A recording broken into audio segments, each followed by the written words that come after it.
አሸንፈን ሰላሙ ይሻላል ብለን ነው የተፈራረምነው። ፕሪቶሪያ ፍቱን መድኃኒት ነው።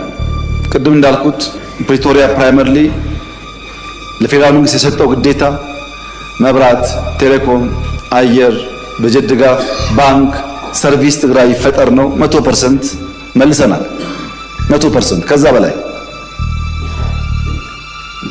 በዛ ሳይድ የታጠቀ ይፍታ፣ የተፈናቀለ ይመለስ ነው።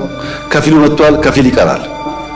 እንደምታስታውሱት ከህዝብ ጋር ውይይት አድርጌያለሁ። እኔ ከተለያዩ ወረዳ መጥቶ ተወያይተዋል። የሀገር ሽማግሌዎች፣ የፖለቲካ ሰዎች ብዙ ስብሰባ አድርጌያለሁ። የትግራይ ህዝብ ሰላም፣ ልማት ይፈልጋል።